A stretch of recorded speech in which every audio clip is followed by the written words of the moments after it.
चल दोस्तों, आज की इस वीडियो में हम लोग क्लास 10 के इतिहास के चौथे चैप्टर के पार्ट 3 को देखने वाले हैं। देखिए पार्ट 3 में हम लोग अभी तक पार्ट 2 में हम लोग उसकी बहुत सारे आंदोलन के बारे में पढ़ चुके हैं, जैसे असहयोग आंदोलन के बारे में हम लोग पढ़ चुके हैं। अब हम लोग को ये जो आपका चौथा चैप्टर पड़ता है इतिहास का भारत में राष्ट्रवाद, इसके पार्ट 3 को हम लोग देखेंगे। पार्ट 2 तक बेसिक से क्लियर कर चुके हैं। इसमें हम लोग स्टार्ट करेंगे सविनय अवज्ञा आंदोलन से, और उसके बाद इसमें हम लोग करेंगे दांडी यात्रा, गांधी इरविन पैक्ट है, उसके बाद देखेंगे खेरा आंदोलन, मोपला विद्रोह, बारदोली सत्याग्रह, ये सब कैसे हुआ इस पर हम लोग चर्चा करेंगे। ठीक है ना, ध्यान से समझिएगा। तो सबसे पहले लोग बात करते हैं सविनय अवज्ञा आंदोलन। देखो सविनय अवज्ञा आंदोलन ये गांधी जी के द्वारा चलाया गया एक आंदोलन था। मतलब प्रथम जन आंदोलन गांधी जी का कौन सा असहयोग आंदोलन था, और ये दूसरा जन आंदोलन था महात्मा गांधी का 1930 में स्टार्ट किया गया था अंग्रेजों के खिलाफ। ठीक है ना, तो दूसरा जन आंदोलन गांधी जी का था सविनय अवज्ञा आंदोलन। इसमें गांधी जी ने अंग्रेजों से, मतलब खासकर देखी जाए तो लॉर्ड माउंट थी, हम लोग खास कर अगर देखते हैं तो लॉर्ड इरविन से गांधी जी 11 सूत्री मांग रखे थे। 11 सूत्री मांग नहीं पूरा करने की वजह से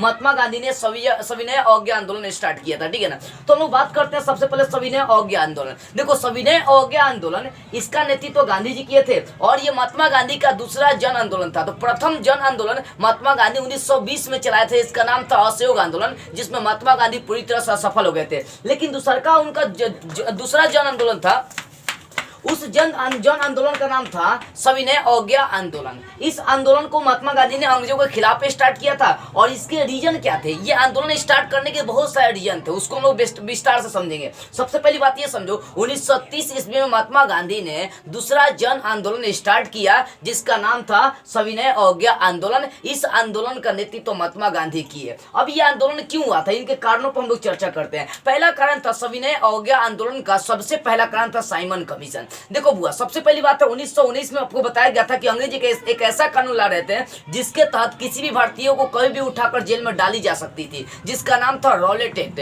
मतलब बिना दलील के, बिना वकील के, बिना अपील के किसी भी समय किसी भी भारतीय को उठाकर जेल में डाली जा सकती है, ऐसा नियम था। लेकिन उस समय हम लोगों ने क्या किया, बड़ी उसका डटकर विरोध किया, जिसके कारण से अंग्रेजों ने क्या किया, वो नियम फिर वापस लिया, और उन्होंने सोचा क्या कि 10 साल के बाद इसको अप्लाई करेंगे। यानी 1919 में लागू हुआ, लेकिन 1929 में फिर उसको लाने के लिए कोशिश करी जाएंगे, ऐसा अंग्रेजों का प्लानिंग था। लेकिन अंग्रेजों ने 1927 में क्या किया, साइमन कमीशन का मतलब अधिनियम पारित कर दिया कि 1927 में अंग्रेज जाएंगे, और ये अंग्रेज तय करेंगे कितना भारतीयों को अधिकार मिलना चाहिए। इस सब का विरोध हम भारतीयों ने किया कि हमारा ये इंडिया भाई, हमारा ये अपना देश है, यहाँ पर हम तय करेंगे कि हमें क्या मिलना चाहिए क्या नहीं मिलना चाहिए। वो अंग्रेज तय करने वाले कौन थे? तो कहीं ना कहीं साइमन कमीशन का नेतृत्व सर जॉन साइमन कमीशन कर रहा था। उसका अध्यक्ष था वही साइमन कमीशन जो बनाया गया था। साइमन कमीशन जो समझो कि एक तरह से दल बनाया गया था, उसका अध्यक्ष कौन था? सर जॉन साइमन था। देखो तो पहला रीजन क्या था सविनय अवज्ञा आंदोलन होने का सबसे पहला कारण था साइमन कमीशन।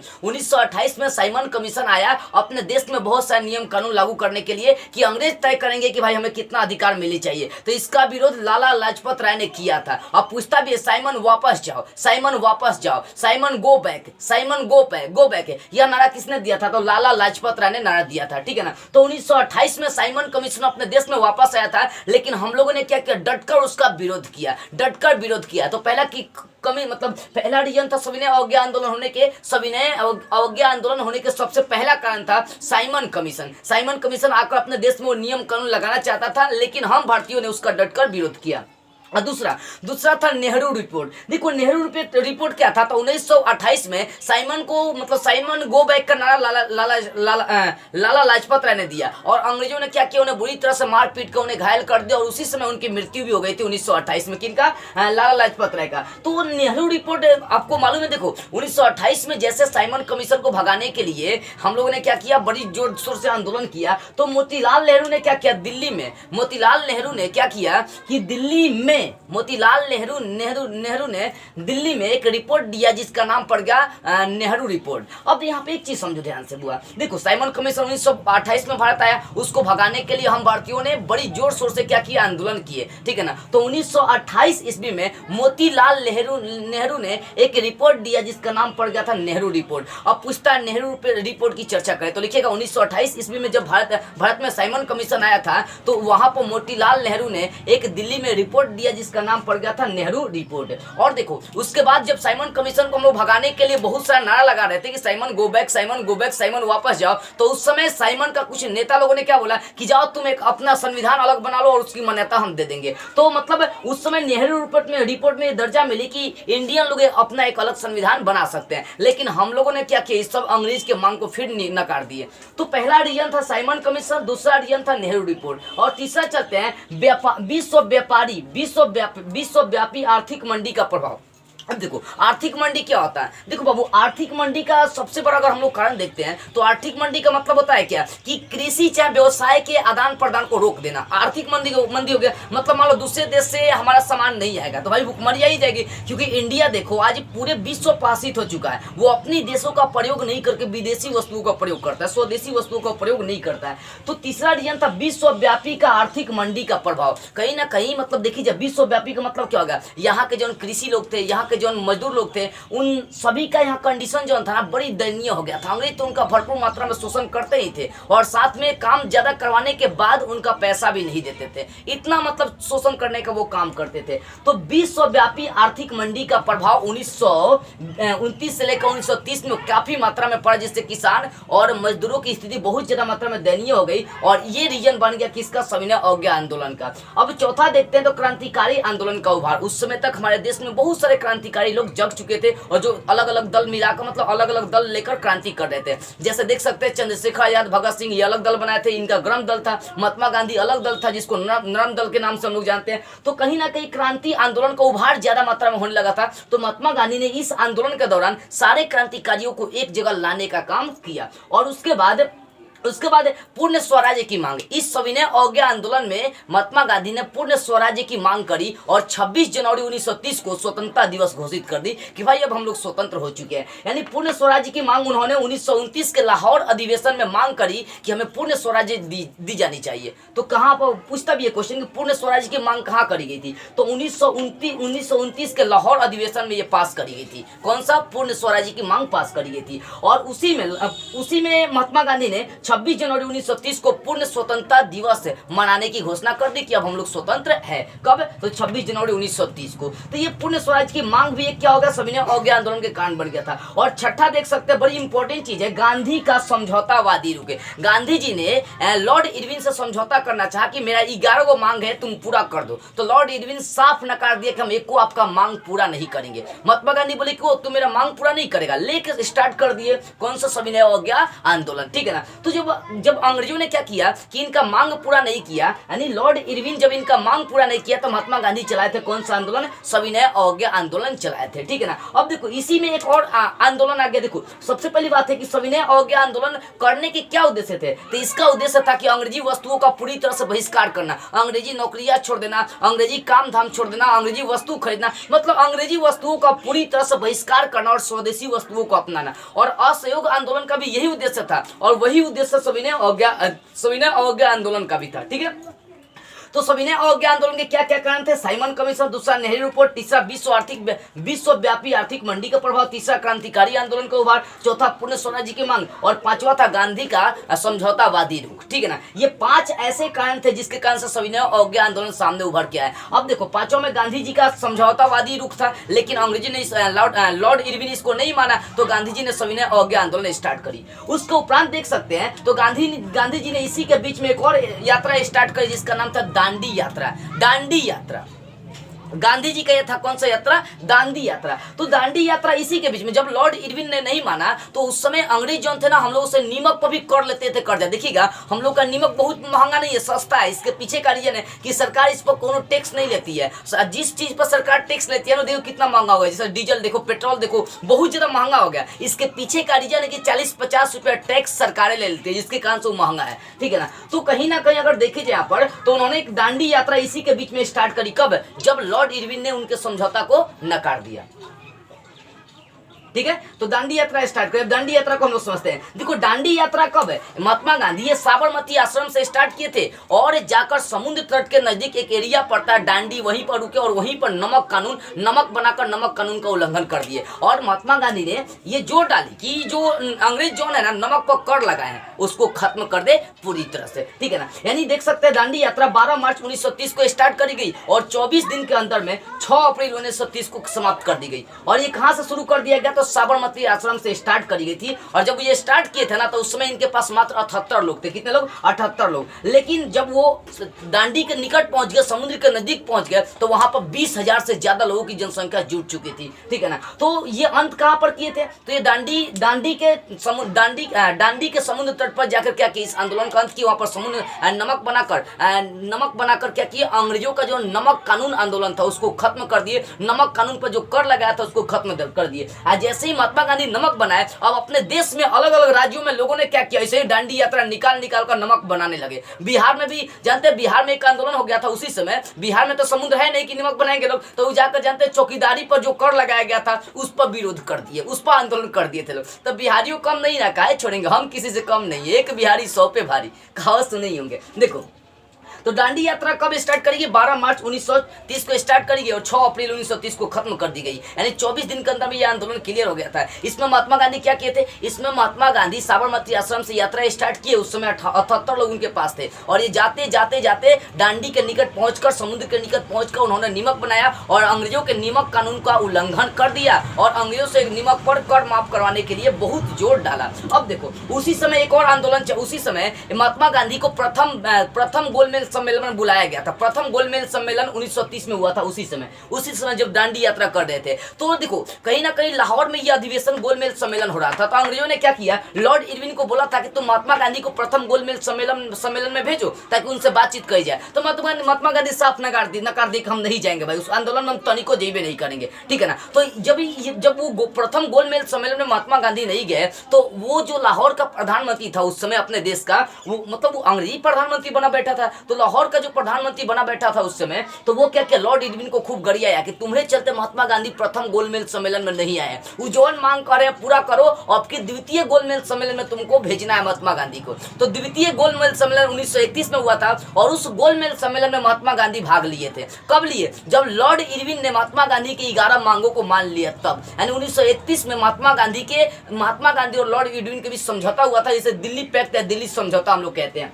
देखो तो देखते गांधी इरविन पैक्ट हो गया, चाहे गांधी इरविन समझौता भी इसको कहेंगे। तो 5 मार्च 1931 को गांधी और लॉर्ड इरविन के बीच एक समझौता हुआ था, जिसे हम लोग क्या कहेंगे, गांधी इरविन पैक्ट या गांधी इरविन समझौता या दिल्ली समझौता, चाहे इसे दिल्ली पैक्ट के भी नाम से हम लोग जानते हैं। ये कुछ नाम है उसका है, ठीक है ना। मतलब ये कब हुआ था, 1931 में 5 मार्च 1931 को समझौता हुआ। किनके बीच, गांधी जी और इरविन के बीच। मतलब गांधी जी जो 11 मांगी सूत्र रखे थे मांग अंग्रेजों से, वो क्या लॉर्ड इरविन ने पूरा कर दिया। उसमें महात्मा गांधी ने ये भी मांगा था कि मेरे जितने भी कैदी है सभी को क्या कर दिए, छोड़ दिया जाए। लेकिन उस समय भगत सिंह को नहीं छोड़ा गया था। भगत सिंह को ससुर ही चलते नहीं छोड़ा सब का, कि भगत सिंह तो राजनीतिक कैदी नहीं थे, वो तो बम फेंके थे असेंबली में, जिसके कारण से उन पर तो बम का चार्ज लगा हुआ था, बम का केस चलता था, तो भगत सिंह को नहीं छोड़ा गया। यानी देखो महात्मा गांधी जो थे ना, प्रथम गोलमेज सम्मेलन में शामिल नहीं हुए थे। द्वितीय गोलमेज सम्मेलन 1931 में हुआ था, उसी में महात्मा गांधी शामिल हुए थे। और जब वहां पर गए थे, इसका कोई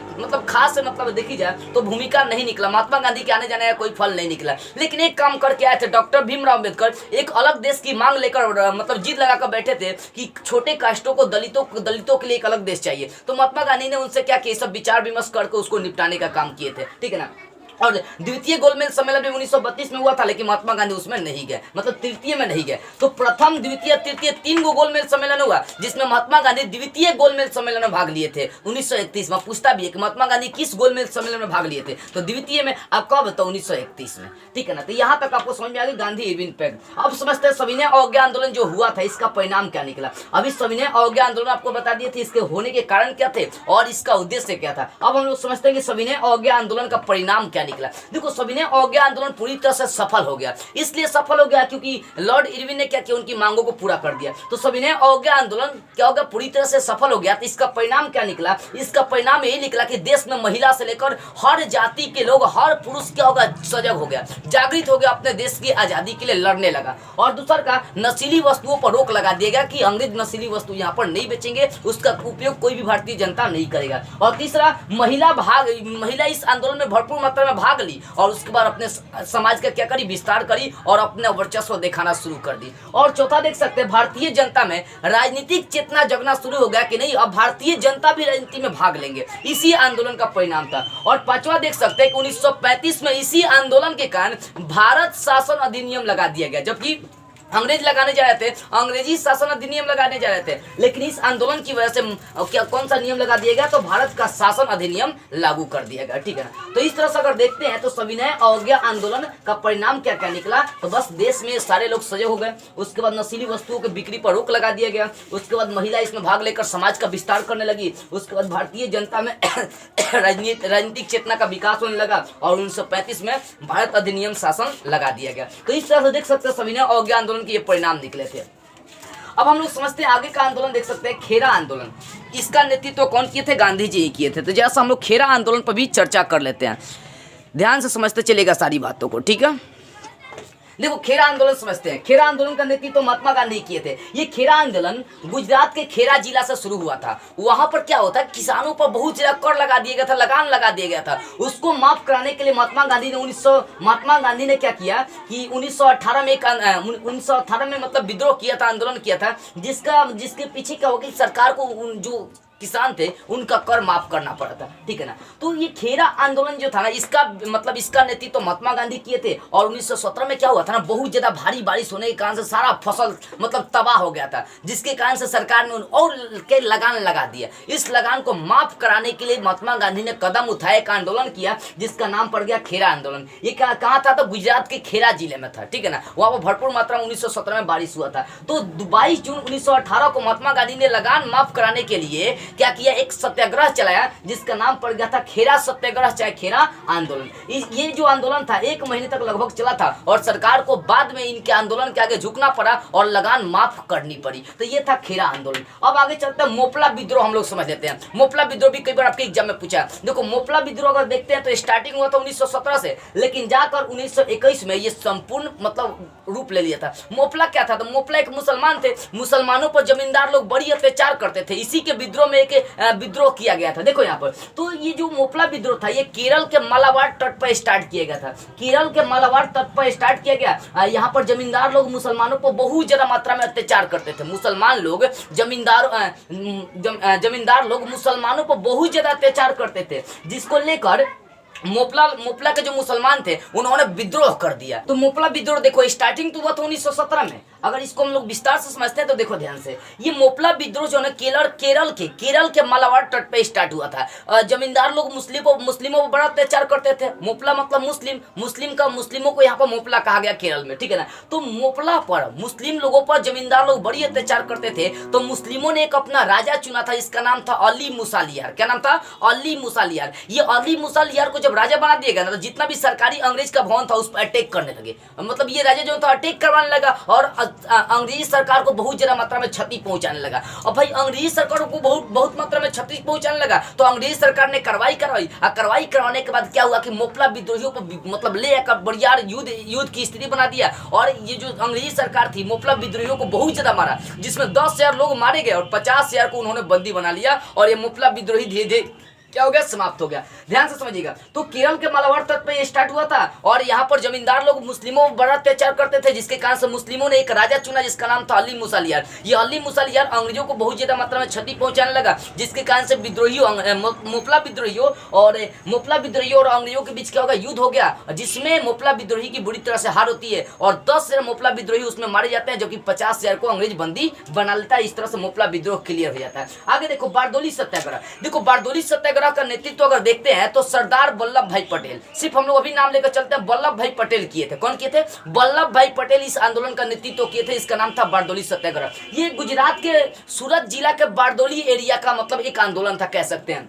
ठीक है ना। गुजरात के सूरत जिला के गुजरात के सूरत जिला का बारडोली एरिया में क्या हुआ था कि किसानों पर ढेर मात्रा में लगान लगा दिया गया था। तो भी यहाँ पर सरदार वल्लभ भाई पटेल ने क्या किया, इसका विरोध किया, सरकार के प्रति एक सत्याग्रह स्टार्ट कर दी। ये कब स्टार्ट किए थे, तो फरवरी 1928 में इन्होंने एक सत्याग्रह स्टार्ट करी जिसका नाम था बारडोली सत्याग्रह। किस लिए स्टार्ट करी थी, तो मजदूरों पर जो लगान लगा दिया गया था उसको माफ कराने के लिए इन्होंने फरवरी 1928 में एक सत्याग्रह स्टार्ट किया जिसका नाम पड़ गया था इसका नाम पड़ गया था बारडोली सत्याग्रह। इससे क्या होगा कि इनको बहुत ज्यादा मात्रा में मतलब उभार मिलता है। उभार कहने का मतलब क्या होगा, बहुत ज्यादा मात्रा में ये फेमस होने लगते हैं। और उसी समय वहां के लोगों ने इन्होंने सरदार की उपाधि दी थी। अब एग्जाम में क्वेश्चन कई बार किया है कि सरदार की उपाधि वल्लभ भाई पटेल को किस आंदोलन के दौरान मिली, तो बारडोली सत्याग्रह के दौरान इनको सरदार की उपाधि मिली थी। और वहीं से इनके नाम क्या सरदार जुड़ गया, यानी हम लोग जब कहेंगे तो इनको बोलते हैं सरदार वल्लभ भाई पटेल, ठीक है ना। इसके कारण से सरकार को लगान में कमी करनी पड़ी, ठीक है ना। तो ये था बारडोली सत्याग्रह कि गुजरात के सूरत जिले के बारडोली एरिया में किसानों पर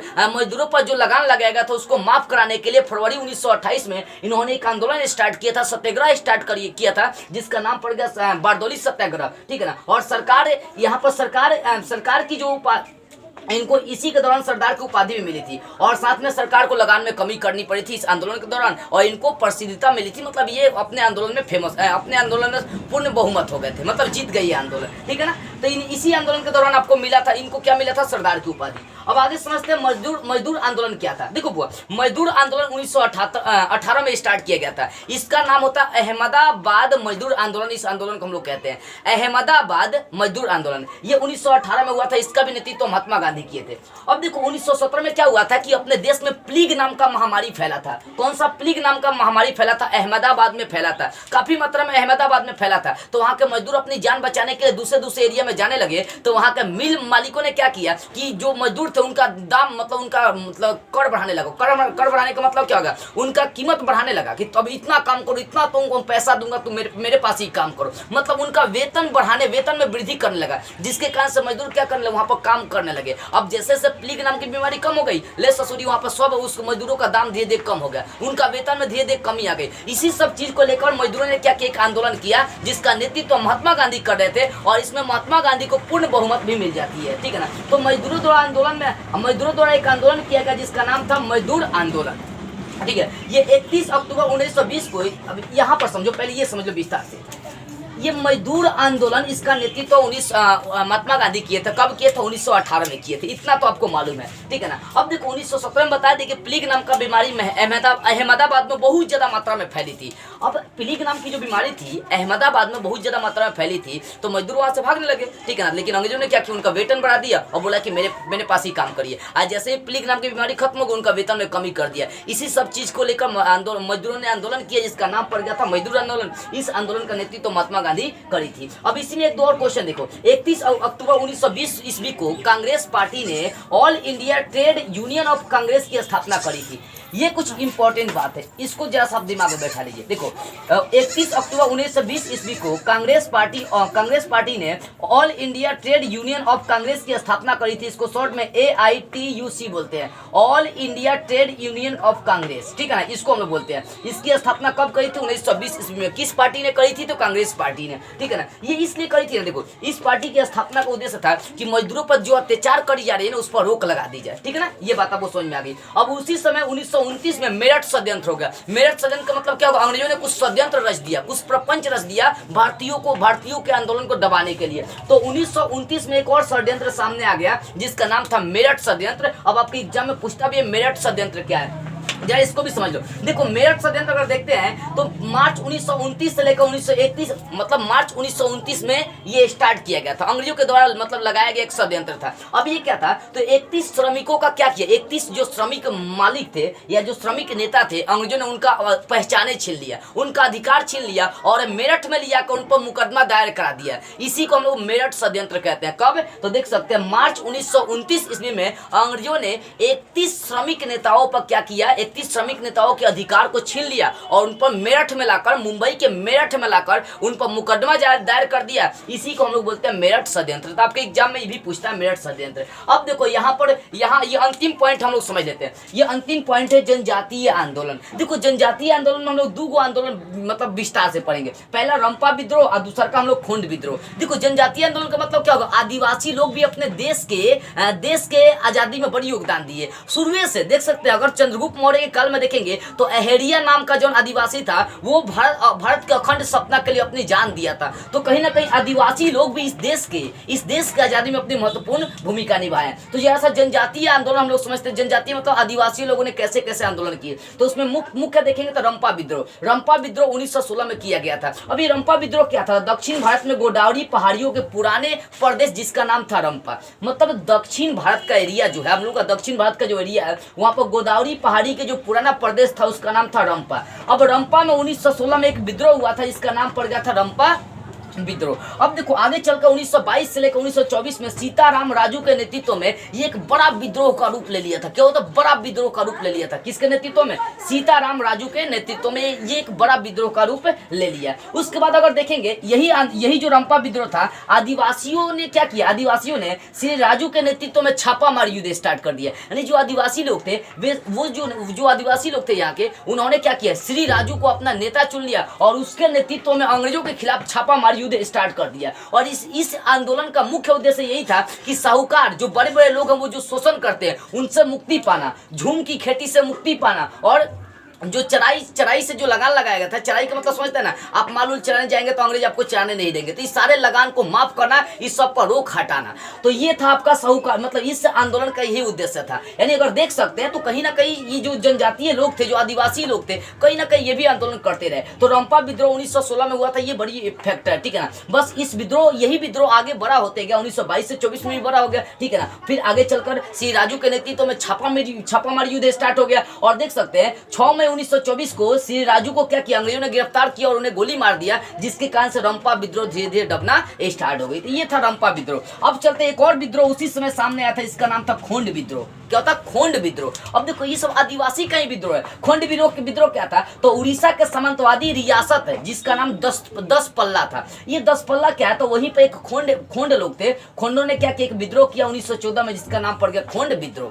ध्यान से इस बात को समझिए, उड़ीसा के सामंतवादी रियासत का मतलब अंग्रेजों का जो शासन था, राजाओं का जो शासन था, तो उड़ीसा के सामंतवादी रियासत 10 पल्ला में खोंड वासियों ने क्या किया, एक विद्रोह किया 1914 में, इसका नाम पड़ गया था खोंड विद्रोह। ये विद्रोह अधिकार और उत्तराधिकार को लेकर चल रही थी। जो रियासत था, जो राजा का वहां पर शासन था, वहां अधिकार चुनने के लिए और उत्तराधिकार राजा चुनने के लिए ये सब विरोध किया गया। आदिवासी चाहते थे कि यहाँ के समाज के किसी लोग को बना दीजिए राजा, ठीक है ना। ये सब चीज को लेकर खोंड विद्रोह हुआ था। और देखो जब ये विद्रोह हुआ ना, तो लोगों ने जब राजा के प्रति क्या किया, राजा के प्रति जब ये विद्रोह करना स्टार्ट कर दिया, तो राजा और अंग्रेज मिलकर क्या किए कि खोंड वाले के गांवों को जलाना स्टार्ट कर दिए। यही तो अंग्रेज का शासन था। तानी मनी बोलेंगे वो आपके घर को जला देंगे, काम खत्म। तो खोंड के गांवों को जलाना स्टार्ट कर दिया अंग्रेजों ने। इससे अंग्रेजों और आदिवासियों के बीच क्या हो गया, युद्ध का माहौल हो गया, युद्ध का माहौल आ गया। और इसी के बीच में छोटा नागपुर में क्या हो गया कि एक और युद्ध स्टार्ट हो गया, मतलब एक और विद्रोह स्टार्ट हो गया 1914 में। लेकिन ये जो युद्ध स्टार्ट हुआ था विद्रोह, वो अहिंसक था, उसमें मारपीट नहीं था, एकदम शांति से मतलब ये विद्रोह चल रही थी, ठीक है ना। इसका नेता जतरा भगत था। पूछता भी जतरा भगत कौन था, ठीक है ना। तो छोटा नागपुर के उड़ाओं के बीच एक विद्रोह हुआ जिसका नाम पड़ गया, जिसका नाम नहीं देख सकते हम लोग। ये जो था ना, ये खोंडे विद्रोह से उत्पन्न हुआ था। जब खोंड विद्रोह हुआ था, ये अंग्रेज और जब खोंदों के बीच, आदिवासियों के बीच जब युद्ध का माहौल बन गया, तो उसी समय एक और विद्रोह आया 1914 में, जो छोटा नागपुर के उड़ाव जाति ने किया था विद्रोह, ठीक है ना। ये कब 1914 में हुआ था। ये जो था ना विद्रोह, ये अहिंसक था और इसका नेता जो था वो जतरा भगत थे। ये 1914 से लेकर 1920 तक ये विद्रोह चला था, ठीक है। अब देखो इस अगर देख सकते हैं, ये जो जतरा भगत का जो विद्रोह था, इसका मुख्य उद्देश्य था मांस मदिरा और आदिवासी नृत्यों से हमेशा दूर है, ठीक है ना। तो ये जतरा भगत के बारे में पूछता है आपके एग्जाम में। अब आगे समझते हैं 1917 में मयूरभंज में संथालों ने और मणिपुर में थोडोई कुकुयों ने एक विद्रोह किया। अगर इसको लोग विस्तार से समझते हैं, देखो 1970 में मयूरभंज, जब पूछता भी है कि मयूरभंज में कौन सा जाति के लोग रहते हैं, संथाली रहते हैं, ठीक है ना। तो 1917 में मयूरभंज में संथालियों ने और मणिपुर में दो तरह के यहाँ पर देख सकते हैं लोगों ने, संथालियों ने और ठोडोई कुकियों ने, कौन, ठोडोई कुकियों ने दोनों मिलकर एक विद्रोह किया था, ठीक है, विद्रोह किया। और ये विद्रोह लगभग 200 साल तक चलते रह गई और इसमें छापामार युद्ध का प्रयोग किया गया। और इस विद्रोह का मुख्य उद्देश्य था आदिवासी अत्याचार को कम करना, झूम की खेती पर जो रोक लगा दी गई, झूम की जो खेती अंग्रेज कराते हैं उसको खत्म करना। तो कहीं ना कहीं आदिवासी लोग भी अपने देश के आंदोलन में बहुत महत्वपूर्ण योगदान निभाए, जैसे रंपा विद्रोह, खोंद विद्रोह, इसी में देख सकते हैं जतरा भगत का योगदान। तो कहीं ना कहीं आदिवासी लोग भी क्या किए कि देश की आजादी के लिए महत्वपूर्ण अपनी भूमिका निभाते रहे। तो इस तरह से आपको ये बेटर से ये सारी बातें समझ में आ गई होगी। अब जैसे हम लोग किताब का इसका प्रश्न उत्तर देखते हैं कौन कौन आप बना सकते हैं। अब इस चीज के माध्यम से हम लोग देखते हैं कि कौन कौन प्रश्न सॉल्व करते हैं। देखो सबसे पहले प्रश्न ऑब्जेक्टिव में अगर देखी जाए तो यहाँ पर 7 नंबर ऑब्जेक्टिव है कि पूर्ण स्वराज्य की मांग किस प्रस्ताव में पास किया गया था। तो 1929 के लाहौर अधिवेशन में पास किया गया था। आपको बता भी दिया गया कि पूर्ण स्वराज्य की मांग 1929 के लाहौर अधिवेशन में पास करी गई थी। तो इसका ऑप्शन आपका क सही हो जाए। ये ऑब्जेक्टिव है, मैं आपको बाद में करा दूंगा सारा क्लियर, ठीक है ना। अभी यहाँ पर अति लघु उत्तरीय प्रश्न में आते हैं तो खिलाफत आंदोलन इसके पिछले वाले पार्ट में आपको समझा दिया गया, रॉलेट एक्ट भी समझा दिया गया। दांडी यात्रा का क्या उद्देश्य था, नमक कानून को तोड़ना, आपको दांडी यात्रा पढ़ा दिया गया, ध्यान से देख लीजिए। उसके बाद गांधी इरविन पैक्ट अथवा दिल्ली समझौता क्या है, तो अभी आपको यहाँ पर बताया गया गांधी इरविन समझौता, ये भी आपको बातें बता देगी, अपना से लिख लीजिएगा, ठीक है। उसके बाद चंपारण सत्याग्रह का संक्षिप्त मैं आपको पीछे ही बता दिया हूँ। उसका मेरठ षड्यंत्र, तो मेरठ षड्यंत्र यहाँ पर आपको समझा दिया गया कि 31 श्रमिकों के अधिकारों को क्या किया गया, छीन लिया था अंग्रेजों ने, इसी को, और उन पर क्या क्या मुकदमा दायर कर दिया था। इसको लोग मेरठ षड्यंत्र के नाम से जानते हैं। उसके बाद बोले जतरा भगत के बारे में आप क्या जानते हैं, तो अभी बताएं जतरा भगत क्या थे। तो छोटा नागपुर के उरावों के बीच एक विद्रोह स्टार्ट हुआ था जिसके नेता जतरा भगत थे। ये चाहते थे कि मांस मदिरा को छोड़ दी जाए और आदिवासी नृत्यों से दूर रही जाए, इनका यही उद्देश्य था। All India trade union Congress की स्थापना क्यों करी गई, यहाँ मैंने आपको बताया था कि all India trade union Congress की स्थापना 1920 में हुआ था। इसका मुख्य उद्देश्य था कि जो मजदूरों और किसानों पर जो कर लगाई जा रहे हैं उस सभी को माफ करी जाए और किसानों और मजदूरों को भी क्या करी जाए कि इस सब में मतलब कांग्रेस पार्टी में धीरे धीरे भर्ती करी जाए, यही उद्देश्य था, ठीक है ना। और लघु उत्तरीय अगर प्रश्न देखिएगा तो असहयोग आंदोलन पर तो होइएगा आपका, सविनय अवज्ञा आंदोलन के क्या परिणाम हुए थे, यहाँ पर लिखा हुआ है, देख लीजिए। सविनय अवज्ञा आंदोलन के परिणाम आपको समझा भी दिया हूँ। आगे देख सकते हैं भारतीय राष्ट्रीय कांग्रेस की स्थापना किन परिस्थितियों में हुई थी, तो ये तो आपको पिछले वाले पार्ट में आपको समझा दिया हूँ। बिहार के किसान आंदोलन पर टिप्पणी लिखी, ये भी मैंने आपको पढ़ा दिया, जो चंपारण आंदोलन था वही आपको लिखना है। स्वरा ये तो आपको आगे बताऊंगा, अभी नहीं पढ़ा हूँ। अब देखो यहाँ पर तीसरा अगर लघु दीर्घ उत्तरीय का प्रश्न देखेंगे तो सविनय अवज्ञा आंदोलन के कारणों की विवेचना करें। सविनय अवज्ञा आंदोलन के सब कारण थे, साइमन कमीशन, नेहरू रिपोर्ट, ये सब मैंने आपको पहले भी बता चुका हूँ, आप देख लीजिएगा, ठीक है। उसके बाद आप देखेंगे भारतीय राष्ट्रीय आंदोलन में गांधी जी की योगदानों को लिखना, तो लिखेगा भारतीय राष्ट्रीय आंदोलन में गांधी जी के महत्वपूर्ण योगदान रही। जैसे स्टार्ट करिएगा चंपारण सत्याग्रह, फिर आप खिलाफत आंदोलन स्टार्ट करिएगा, फिर खेरा आंदोलन स्टार्ट करिएगा, और फिर आप यहाँ पर मिल मजदूर आंदोलन, जो मजदूर आंदोलन स्टार्ट करिएगा। लिखिएगा कि महात्मा गांधी बहुत तरह के आंदोलन से क्या हुआ कि देश को आजादी दिलाने में काम किए। जैसे में आप देख सकते हैं चंपारण सत्याग्रह के बारे में लिख दीजिएगा, फिर आप खेरा विद्रोह के बारे, खेरा आंदोलन के बारे में लिख दीजिएगा, मजदूर आंदोलन के विद्रोह के बारे में लिख दीजिएगा, खिलाफत आंदोलन के बारे में लिख दीजिएगा, असहयोग आंदोलन के बारे में लिख दीजिएगा, हो गया 5 नंबर आपको मिल जाएगा, ठीक है ना। जो आप पढ़ चुके हैं उनके योगदानों को सिर्फ दर्शा देना है। अब और जो क्वेश्चन आगे बचेगा वो अगले वाले पार्ट में मैं आपको विस्तार से समझाऊंगा। तो बस आज की इस वीडियो में इतना ही, अगले वीडियो में हम लोग इसके अगले वाले पार्ट को स्टार्ट करते हुए फिर मिलेंगे।